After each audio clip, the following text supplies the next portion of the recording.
Welcome to True Echo, where real strength echoes louder than words. Today's story is a tribute to dignity, courage, and the silent kind of leadership that reshapes an entire room. It's about a decorated Marine, a high school graduation, and a moment no one in that gymnasium will ever forget. This isn't just about what happened, it's about what it meant. The sun baked down on the cracked pavement of Elmridge High as Solomon Drayton pulled into the back lot. The red brick school, weather-worn and unremarkable, didn't hold many memories for him, but it held one that mattered more than anything: his son. After 8 hours on the road, driving his late wife's favorite car, the polished Dodge Charger still gleamed like the promise he made 2 years ago, the one he whispered at her graveside, "I won't miss it. Not a moment." Solomon stepped out of the car, his deep blue Marine dress uniform sharp and spotless, boots glinting with the kind of shine only discipline could achieve. He smoothed a crease near the hem and paused. From the glove compartment, he retrieved a weathered photograph, his wife holding a baby Tyron. His fingers brushed over the edges, then slid the photo gently into his chest pocket. "We made it," he murmured, before walking slowly, intentionally, toward the school entrance. Inside, the gym was packed to the rafters. Bleachers groaned under cheering families, paper programs rustled, and the scent of popcorn and wax clung to the air. Solomon flashed his ticket at the door, third row, left side, family seating. The volunteer barely looked up before pointing him through. Solomon moved through the chaos with calm grace. He'd stood before generals and carried wounded men from burning wreckage. He could navigate a crowd of anxious parents. When he sat, folding himself into the small plastic chair, he barely blinked. His eyes were on the stage, where his son, tall, lean, and ready, waited in line with the rest of the graduating class of 2024. Solomon's hands rested quietly on his knees. He wasn't trying to draw attention. But attention found him. Two men moved down the aisle with the kind of authority that tries to hide behind uniforms. Harlan Security Services, their badges said, not police, not school officials. Just hired hands. One short and stocky, the other taller, chewing gum. They stopped beside him. "Sir, we're going to need you to come with us," said the short one. Solomon didn't turn at first. He responded slowly, calmly, "Is there a problem?"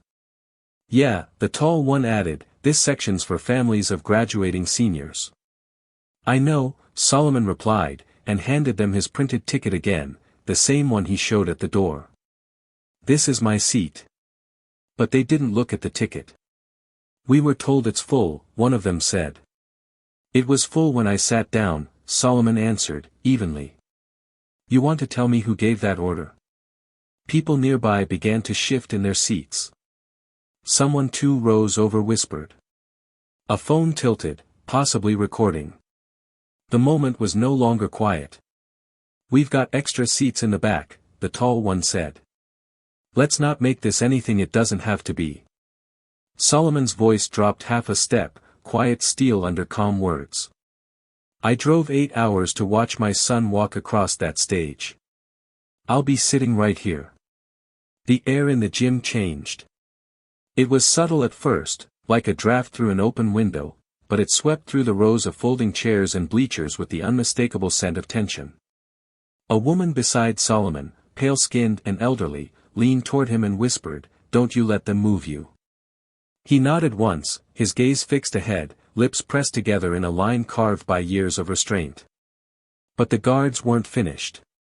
"You can take it up with the office later," said the taller one, trying to soften his tone, though his body language betrayed irritation. "We're just following orders." "You have a name?" Solomon asked, his eyes now turned to the tall one. "It's Officer Malley." "You're not an officer," Solomon corrected. "You're private security.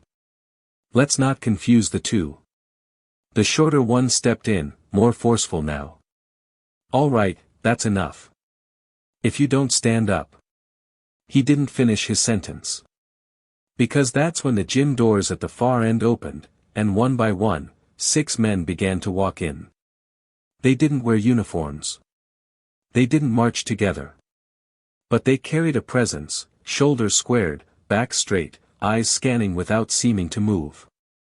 They weren't there for drama, and they weren't looking for seats. Anyone paying attention could tell, they weren't just guests. They were guardians. Solomon didn't even glance behind him. He didn't need to. He knew who they were. Creed Marston. Javier Meeks. Zachary Wells. Lim, Horton, and Divas. 6 Navy SEALs who had served beside him, bled beside him, in the worst war zones the world had to offer. Kandahar. Fallujah. Northern Helmand. Solomon had carried Creed across 200 yards of Afghan dirt under heavy fire, dragging him through broken glass and sand to safety. He didn't need to call in favors. These men just knew. Garvin, the shorter guard, didn't notice at first. He was too focused on asserting authority. He leaned down again, this time a little more aggressive. Listen, man. You're making this into a situation. Solomon turned his head. Not fast. Not angry. Just deliberate. And you're not listening. From the third row behind them, a chair scraped back. A man stood. No words. Just arms folded across a broad chest, clean-shaven jaw set like concrete. It was Meeks. Then another stood. On the far side of the gym. Lim. Then Horton. They didn't say a word. They didn't have to. Their silence wasn't emptiness, it was weight. Solomon stayed seated, his expression unmoved. But his stillness wasn't compliance. It was resolve. The shorter guard looked rattled now. His hand hovered near the radio on his belt. From 10 feet away, a voice broke the tension like a bell-slicing fog. Is there a reason this man's being bothered? It wasn't loud. It didn't have to be. It came from Creed Marston, who now stood in the center aisle, tall, salt and pepper beard, eyes sharp and unreadable. Sir, we've got this under control, Malley said, trying to wave him off. No, Creed said, his voice cutting sharper now. You don't. From the bleachers, another SEAL stood. For now. Solomon remained seated, but anyone paying attention would know, the room had already changed sides. Garvin's stance shifted. He looked around, realizing something was off. Creed took another step forward. You don't put your hands on that man. You don't tell him to move. And you don't ask again. Silence blanketed the gym. A teacher on the side tried to redirect attention to the stage, calling out a student's name, but even the applause was hollow. Every pair of eyes now pointed toward Solomon Drayton and the growing circle of men around him, men who had seen hell and come back with their loyalty forged in fire. Still, the guards held their ground. Garvin, his jaw clenched, his pride outweighing his judgment, leaned in close. This is your last warning, he said. Solomon didn't blink. To do what, exactly? Garvin's belt brushed Solomon's knee. A line had been crossed. You think that uniform makes you better than everybody else? Garvin snapped. This is a high school, man, not your base. That was when the room froze. The laughter stopped. The whispering ceased. A little girl who had been fidgeting with a program went still in her seat. Even Malley looked like the breath had been knocked out of him. Creed's voice came again. If you touch him, you'll answer to me. Garvin turned, lips parted, anger ready, but Creed took one more step. This ends. Now. Behind them, the principal had appeared, whispering frantically into a walkie-talkie as an assistant principal made her way through the aisle. The staff had caught up, finally realizing that this wasn't just about a seat. It was about something deeper. Something older. Something you don't talk your way out of with a laminated badge and a gum-smacking shrug. Solomon didn't move. He didn't gloat. He didn't shout. He sat. And yet, In that chair, surrounded by silence and 6 brothers in arms, he was the loudest voice in the room. Tyron Drayton stood halfway down the graduation line, his fingers gripping the edge of his name card as if it were a lifeline. His black robe fluttered lightly with the overhead fans, and the red and white honor cord swayed against his chest. But he wasn't listening to the student names being called. He wasn't smiling at his classmates' nervous jokes. His eyes were fixed on the 3rd row of folding chairs, on his father, and the 2 guards who wouldn't let him sit in peace. He saw them move in just after the anthem. At first, he thought it was routine. But then he recognized the posture in his dad's shoulders, still and upright, like he had rooted himself in that spot. And Tyron had seen that look before, when he was 12 and came home crying about a slur whispered in the hallway at school. His dad didn't say much that day. He just sat, quiet and focused, like steel. That same quiet fire was burning now. Then Tyron noticed a man standing in the aisle. Then another. Then more. He didn't know their names. But he didn't have to. The way they moved, calm, firm, without a word, it was clear. They weren't strangers. These were men who knew his father. Who respected him. Who had likely been through something no diploma could teach. And Tyron felt something rise in his chest, pride, fury, something else he couldn't name. The line inched forward. One student ahead was called. Then another. Tyron barely noticed. He kept watching. The guards were still arguing. Then one leaned in so close it made Tyron's fists curl. When Creed stepped forward and laid down the final line, Tyron didn't hear the words, but he felt them. Like a ripple that passed through the entire gym. And still, his dad didn't move. Didn't raise his voice. Didn't make a scene. But those men standing. That wasn't silence. That was thunder. The student in front of Tyron turned around, grinning nervously. "You ready?" Tyron gave a faint smile. "More than you know." On the other side of the gym, Solomon sat with his hands resting calmly in his lap. Around him, the air had stilled again, not from fear, but from something heavier. Reverence. Even the skeptical parents, the ones who gave him those quiet, dismissive looks when he first entered, now sat watching him with a different kind of gaze. Respect. When the principal reached the guards and whispered something too quiet to hear, they hesitated. Garvin's jaw clenched, but even he knew he was outnumbered, and outclassed. The 2 of them finally stepped away, heading toward the back exit without making eye contact with anyone. The room didn't cheer. It didn't have to. The message had already been delivered. Solomon exhaled slowly, not in relief, but in control. His expression never broke. The 6 SEALs remained on their feet. Not posturing, not seeking recognition. Just there. Still. Then came the moment. The announcer at the podium hesitated for just a breath. She glanced at the 3rd row, then back at her list, and said with more gravity than before, "Tyron Drayton." It was like time stuttered for half a second. Then came the applause, not loud, but deep. Not chaotic, but thunderous. It rolled through the gym like a heartbeat, steady and unified.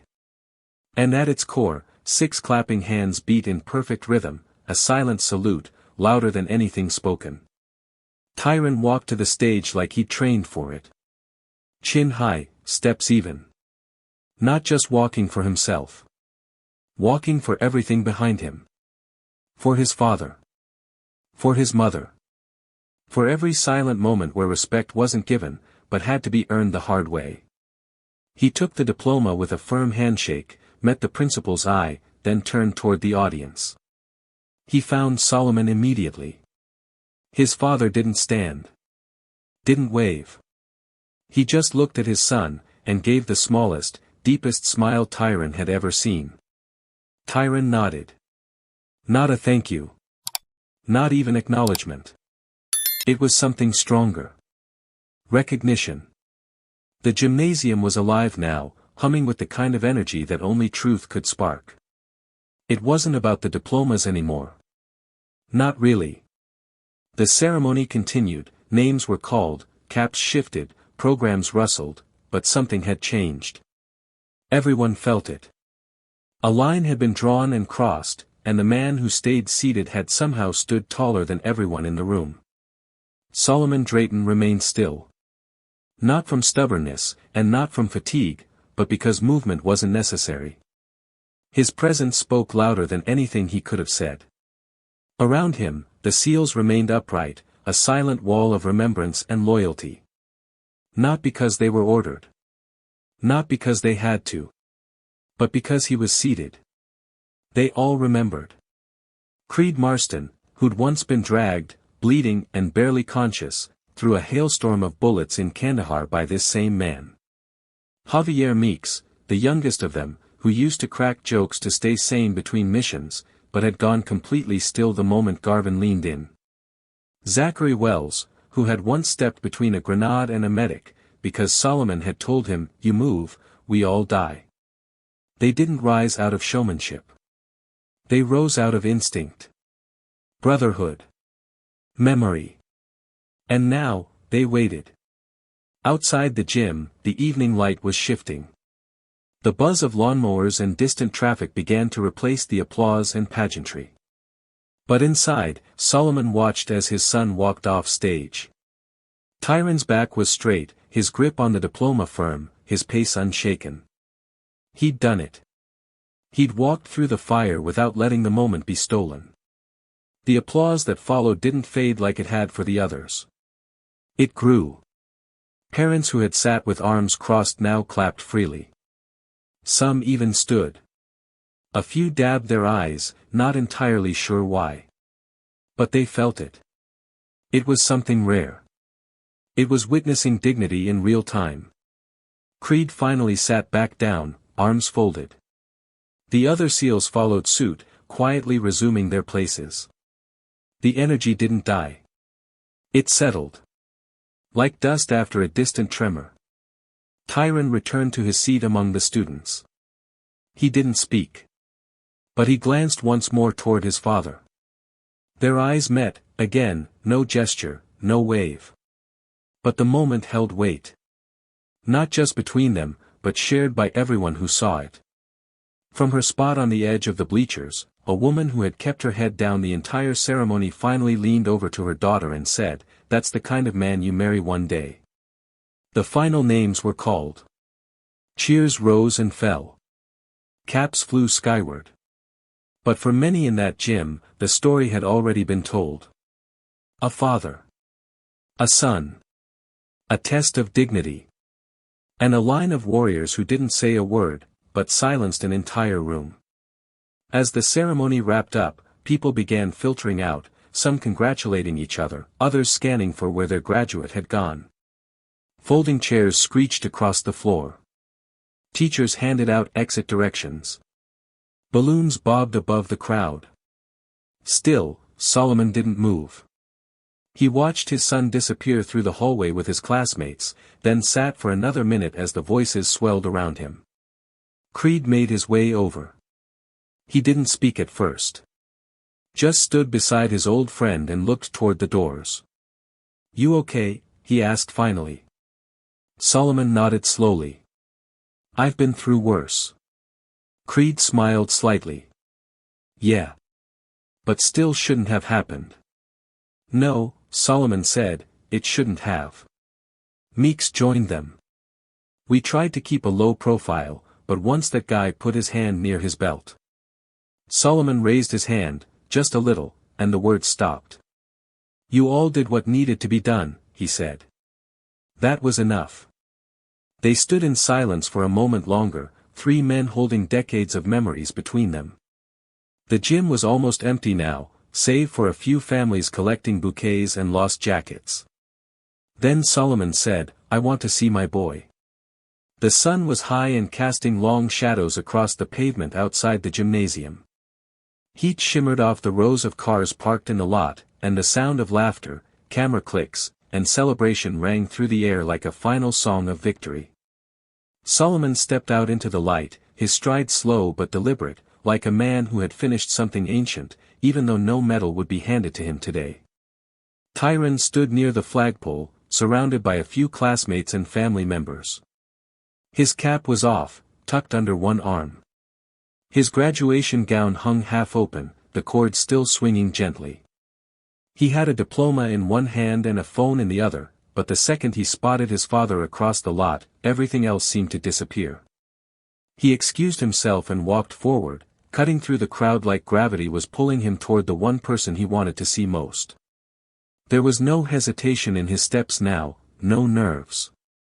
Just a powerful, grounded calm. The kind he had learned by watching.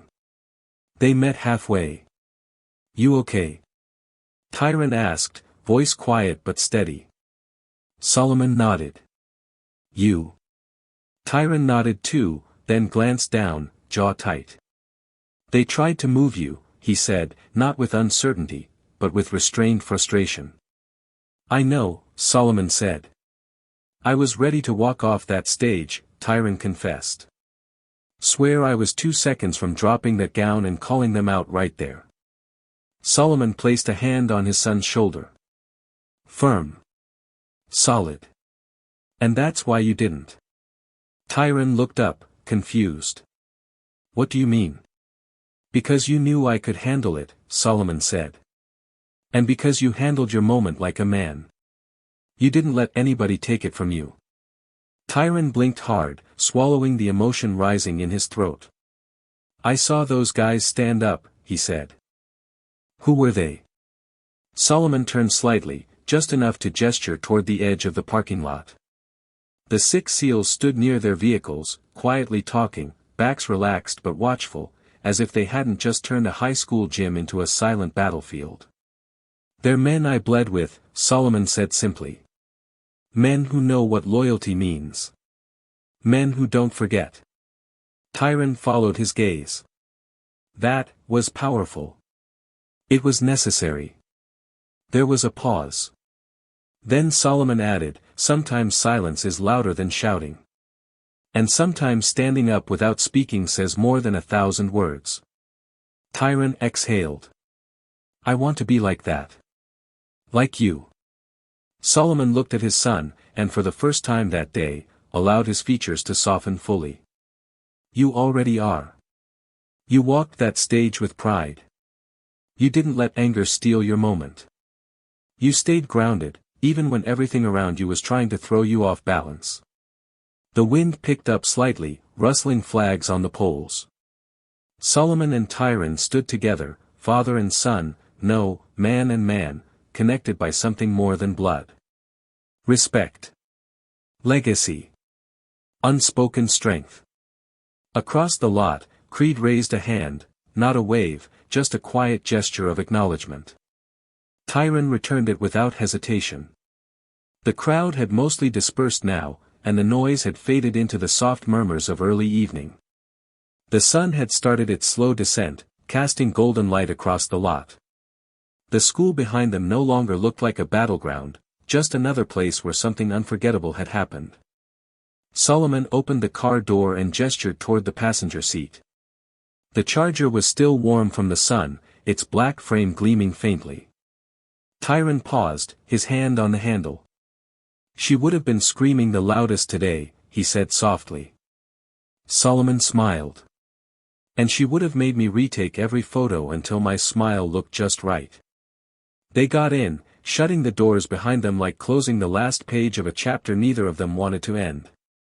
Inside the quiet car, time seemed to slow again. Outside, the SEALs were getting into their vehicles too, one by one. They didn't speak, didn't wave, didn't call out. They didn't need to. The silence in the car wasn't awkward. It was thick with thought, with weight. Tyron turned slightly toward his father, studying him the way someone studies a monument up close for the first time. Not for the medals or the uniform. But for what didn't get said. "I gotta ask," Tyron began. "Why didn't you say anything to those guards? You just sat there. Calm. Like it didn't bother you." Solomon kept his eyes on the windshield for a moment, then tapped the steering wheel once, the way he used to tap the rifle stock before every patrol, back in Afghanistan. "Because I don't have to stand up for who I am," he said finally. "And I don't need to raise my voice to be heard." Tyron looked down, letting that sit for a moment. Then, "Yeah, but they disrespected you. In front of everyone." "Yes," Solomon agreed. "And everyone saw it. But they also saw the truth. They saw 6 men who had every reason to be anywhere else, stand up. Not because I asked them to. Because they knew what that moment meant." Tyron nodded slowly, chewing on that idea. "You know how many times in my life I've had to choose between letting something slide, or blowing it up?" Solomon asked. "More times than I can count. That moment today. What those men tried to do. That wasn't new. But how we respond, that's what defines us." Tyron's voice dropped. "So what, we're just supposed to take it? Let people walk over us?" "No," Solomon said. "We're supposed to know when to speak. And when to let our presence do the talking. That's what people remember. Dignity sticks longer than noise."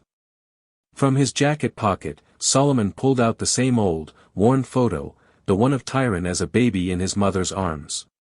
He unfolded it carefully, smoothing it with 2 fingers. "I carried this through Kandahar," he said. "Carried it through losing your mom. Carried it here today. Not because it gives me strength, but because it reminds me what's worth protecting." Tyron looked at the photo. He'd seen it before, but only in passing. Only when Solomon wasn't watching. "You always knew who had your back," Tyron said softly. "I didn't need to know," Solomon replied. "I just had faith. Real men don't vanish when things get uncomfortable. They show up. And they stand." Outside, the SEALs had started their engines. Creed gave one last glance toward the Charger. Solomon returned it with a single nod, no words, no signals, just understanding. And in that look, Tyron saw it. The unbreakable bond forged in places most men wouldn't survive. He realized for the first time that the stories he grew up hearing were just the surface. What lived underneath, the silence, the loyalty, the stillness in the face of disrespect, that was the real legacy. "I want to be like that," Tyron whispered again. "Not just brave. Not just strong. But, solid." "You already are," Solomon said. "You didn't let them take your moment. You didn't storm off that stage. You walked it. With honor." A few stragglers were left in the lot now. Families loading up balloons, snapping last-minute photos. But the Drayton men stayed still a little longer, sitting inside the warmth of the Charger like it was a shield from the rest of the world. "Now what?" Tyron finally asked. Solomon turned the key. The engine rumbled to life, low and smooth. "Now," he said, "we drive home. You get to choose dinner." Tyron grinned. "Waffle House." Solomon raised an eyebrow. "Of course." And as they pulled out of the parking lot, the high school slowly faded behind them. The gym, the tension, the applause, it all blurred in the rearview mirror. But what happened in that room, would never leave them. Not ever. They didn't talk much during the first few miles of the drive. The wind hummed gently against the sides of the Charger, and the road ahead stretched endlessly under a fading sky. Tyron leaned his head back against the seat, watching the power lines pass like quiet metronomes keeping time with his thoughts. Solomon kept his eyes on the road, calm, focused, unreadable. But the silence wasn't empty. It was reflective, full of moments neither of them needed to say aloud. They both understood now that what happened back there wasn't just about graduation. It wasn't even about disrespect. It was about presence. About legacy. About how real strength doesn't need to shout to be felt. "You know," Tyron finally said, "this day's gonna live in my head forever. Not because I graduated. but because of what happened. Solomon nodded once, not taking his eyes off the road. It should. Not for the drama. For the lesson. Tyron turned toward him. What lesson? Solomon thought for a moment, then said, that you don't have to match disrespect with volume. That being still, being grounded, that's power. But more than that. He paused, glancing at his son briefly before finishing, you learned who you are today. Not just what you achieved. But who you are when it counts. Tyron exhaled, deeply. I never thought silence could be loud. Solomon chuckled under his breath. That's because most people confuse noise with presence. The loudest person in the room is rarely the one in control. But silence? Silence from someone who's seen fire and didn't flinch. That changes the air. The Charger rolled past fields bathed in the golden light of sunset, the sky above melting into soft oranges and pinks. Tyron turned the old photo in his hand, the one his father had carried through war zones and grief, through loss and loyalty. I want to carry this one day, he said. Solomon didn't respond right away. Then, quietly, he said, you will. When it's your time. They rode on in silence again. But something had shifted. It wasn't just the boy who had become a man, it was the man recognizing that the next chapter of legacy had begun. The baton wasn't passed with words. It was passed through stillness, through composure under pressure, through the weight of a moment that tested and revealed them both. As they reached the edge of town, headlights started to blink on in the opposite lane. Families headed home from long days. Restaurants and gas stations glowed like distant lighthouses. The Charger moved through it all like a ship on calm water. Solomon slowed as they approached the small, familiar diner where Tyron had asked to stop. The neon sign flickered once, Waffle House in buzzing gold. They parked. Before they got out, Solomon looked at his son and said, you'll be tested again. Life doesn't care about medals or uniforms or who your father was. I know. But now you've seen what real strength looks like. Tyron nodded. It looks like silence. Solomon smiled, then opened his door. They stepped into the diner, just two men, quiet, hungry, a bit worn from the weight of a long day. The hostess barely glanced at them before waving them toward a booth by the window. As they sat down and opened their menus, neither said a word for a moment. But the silence between them was different now. It wasn't full of things left unsaid. It was full of everything they now understood. Some stories don't need explosions to feel powerful. Sometimes, it's a man sitting still that shakes the room. What Solomon Drayton taught everyone in that gym, and what his son Tyron will carry for the rest of his life, is this. Real power doesn't need to announce itself. It just needs to stand, quietly, and not move. If this story moved you, share it with someone who needs to be reminded that dignity can be louder than rage. Leave a comment with your favorite moment, and don't forget to subscribe to True Echo, where every story echoes deeper than the surface.